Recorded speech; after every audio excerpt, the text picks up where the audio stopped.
Welcome back to another edition of Recruiter Fuel.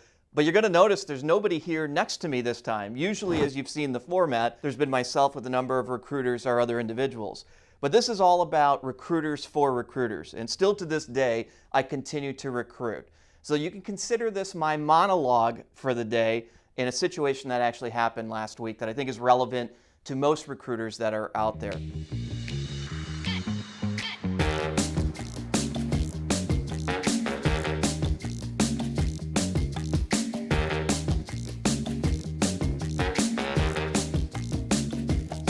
So as I was on vacation last week, I received a call from a friend of mine who has been in the recruiting space a long time. He's an internal executive search person. So he works for a large Fortune 500 company, just does their director and VP level and senior VP level searches. And he calls me as I'm on vacation to say, hey, I've got a bit of a problem here. I wanted to get your advice on.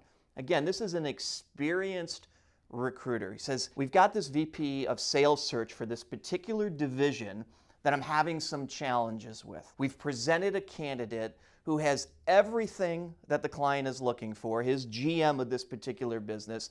He sent over the resume, sent over the notes and so forth, and the GM and the HR business partner declined the candidate without even talking to him, solely on the fact that the candidate had 8 years of experience and not 15 years of experience. Big difference. It's about half of what the client is looking for. But in this particular case, the GM wouldn't even have the discussion with this candidate. Because I knew the GM, this recruiter friend of mine, we'll call him Rick, asked me to call the GM and get a sense of really what he's looking for to make sure outside of the years of experience, they were on the same page. So I called up the GM and we started to have a conversation. I said, tell me about this person you're looking for the VP. I just want to make sure I provide Rick with whatever help he needs to have. And he goes into this litany of things that he's looking for this person to do and ultimately stops and says, and I want somebody with 15 years of experience. And I said, well, okay, stop for a second. Why do you want 15 years of experience? What has this person accomplished or knows how to do as a result of the 15 years of experience? And there was this dead silence on the phone for a few minutes. And ultimately, the GM came back and said, well, I need somebody who's led a team that has average deal size of $4 million. I said, fine, I can live with that. And I need somebody who's actually brought in sales metrics and has helped build a team from where we are now to where we need to go. I said, got that, completely understood.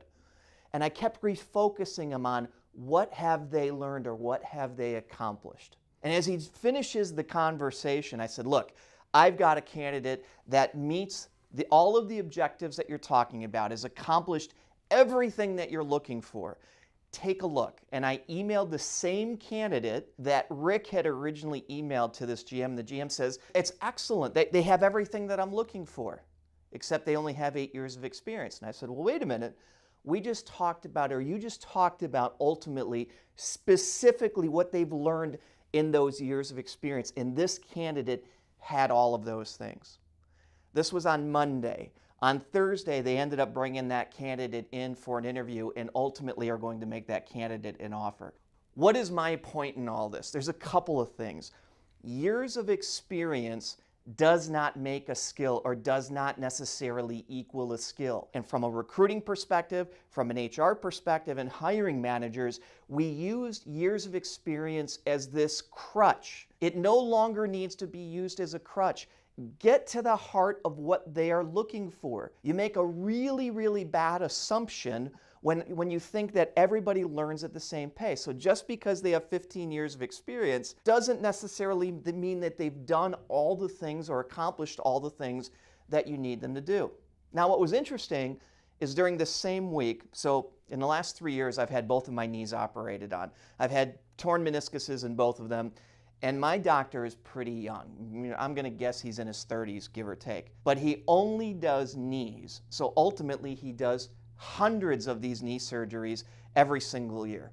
So a friend of mine who's a little bit older than me was having knee problems, and I said, go talk to my doctor. Well, he also called me last week while I was on vacation and said, you know, he seems to know what he's doing, but he's probably not got the years of experience that my other doctor over here has, who's been doing this for 25 years.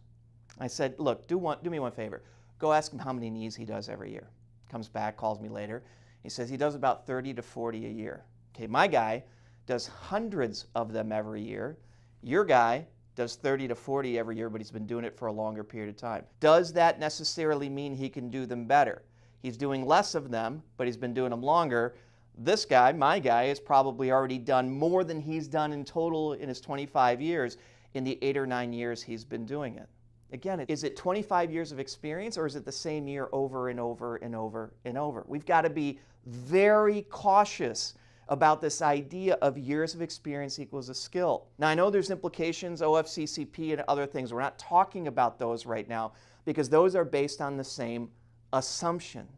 As recruiters, our job, it needs to be really uncovering what does the individual need to actually accomplish? What have they accomplished? And what do they need to know how to do? When your hiring manager tells you, I need 10 years, or I need 15 years, or I need 20 years, let's not make the assumption that that's what we need to have learned, whatever that skill set is. Ask the question, what have they learned? What have the results been of that individual? It's not about the years of experience. It's ultimately about what they've been able to do. I know you all experienced this. This is not the first time I've gone through it. It's just both of them happened to happen on the same week while I was gone. And I know that would be relevant to most of you as I've had these conversations. This is my one recruiter fuel that's going to be based upon this monologue on the experience that I recently experienced as a recruiter. This is important for all of you, and I hope you'll tune in next time for our next recruiter fuel.